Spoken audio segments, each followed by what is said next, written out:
আসসালামু আলাইকুম। Cook two ইট চ্যানেলের পক্ষ থেকে সবাইকে স্বাগতম। আশা করছি সবাই ভালো আছেন। আজকে আমি তৈরি করে দেখাবো একটি পিঠার রেসিপি, যা ফুলঝুরি পিঠা বা জামাই পিঠা নামে পরিচিত। আপনারা দেখে অবশ্যই বুঝতে পেরেছেন আমি কি পিঠা তৈরি করব। একদম সহজ উপায়ে ঘরে থাকা উপকরণ দিয়েই তৈরি করে দেখাবো। চলুন শুরু করা যাক।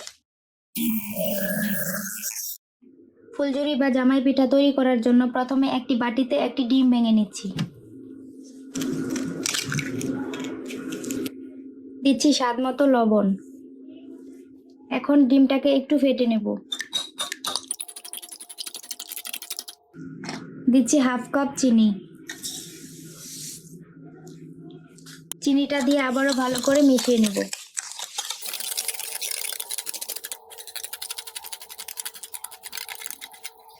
চিনিটা মেশানো হয়ে গেলে এখন দিয়ে দিব 1 কাপ চালের গুঁড়া। দিচ্ছি হাফ কাপ আটা। আপনারা চাইলে এটা ময়দা দিয়েও করতে পারেন। কেউ যদি মিষ্টিটা কম খেতে চান তাহলে কমিয়ে বাড়িয়ে নিতে পারেন। এখন সবকিছু একসাথে মিশিয়ে নেব। এখন অল্প অল্প নরমাল পানি দিয়ে একটি গোলা তৈরি করে নেব।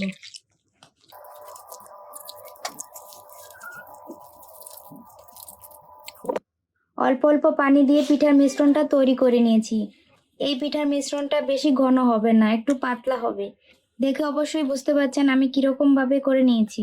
এখন চলে যাব পিঠা ভাজতে। চুলায় একটি কড়াই বসিয়ে পর্যাপ্ত পরিমাণ তেল দিয়ে গরম করে নিয়েছি। তারপর এই গরম তেলে পিঠার শাঁসটা আমি বসিয়ে দিয়েছিলাম গরম হওয়ার জন্য।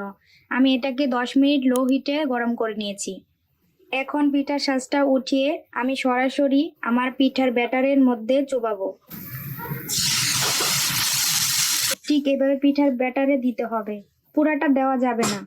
তারপর 4-5 সেকেন্ড দিয়ে উঠিয়ে সরাসরি তেলের ভিতর দিয়ে দিব। তেলের ভিতর দিয়ে এভাবে ঝাঁকাতে হবে যেন পিঠার শাঁস থেকে পিঠাটা সরে আসে।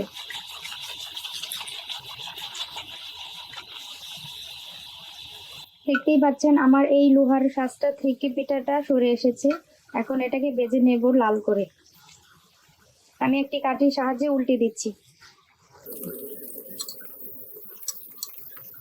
পিঠাটা ভাজতে হবে একদম লো হিটে, নইলে পিঠাটা পুড়ে যাবে, মুচমুচে হবে না। আর এই পিঠার শাঁসটা এক সাইডে আবারও গরম হওয়ার জন্য আমি দিয়ে দিচ্ছি। আর এক সাইডে আমি পিঠাটা ভেজে নিচ্ছি। আপনারা চাইলে 2টি কড়াই ব্যবহার করতে পারেন। এক কড়াই তেল দিয়ে পিঠার শাঁসটা দিয়ে দিতে পারেন তেলের মধ্যে গরম হওয়ার জন্য, আর এক সাইডে আরেকটি কড়াইয়ে পিঠা ভাজতে পারেন। আমি একটি কড়াই দিয়ে দেখাচ্ছি। আমি উল্টে পাল্টে পিঠাটা ভেজে নেব যতক্ষণ না পর্যন্ত এটা কালার আসবে। আমি লালচে কালার করে ভেজে নেব।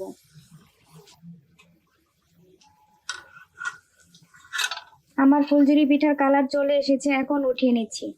ঠিক এইভাবে আমি সবগুলি পিঠা ভেজে নেব। আবারও ভালো করে পিঠার শাঁসটা গরম করে পিঠার ব্যাটারে দিয়ে দিব। 4-5 সেকেন্ডের মতো এটাকে চুবিয়ে রাখবো। তারপর তুলে সরাসরি তেলের মধ্যে দিয়ে দিব। তেলের মধ্যে দিয়ে ঢাকাতে হবে। এভাবে উল্টে পাল্টে সবগুলি পিঠা ভেজে নেব। খুব সহজেই তৈরি করে ফেললাম মজাদার ফুলঝুরি পিঠা। আমি একটি পিঠা ভেঙে দেখিয়ে দিচ্ছি ভেতরটা কেমন হয়েছে। দেখতেই পাচ্ছেন কতটা মুচমুচে হয়েছে। আশা করছি আমার আজকের রেসিপিটি আপনাদের ভালো লেগেছে। যদি ভালো লেগে থাকে তাহলে অবশ্যই আমার চ্যানেলটি সাবস্ক্রাইব করে পাশে থাকা বেল আইকনে ক্লিক করে দিবেন। তাহলে দেখা হবে পরবর্তী রেসিপিতে। সে পর্যন্ত ভালো থাকুন। আল্লাহ হাফেজ। আসসালামু আলাইকুম।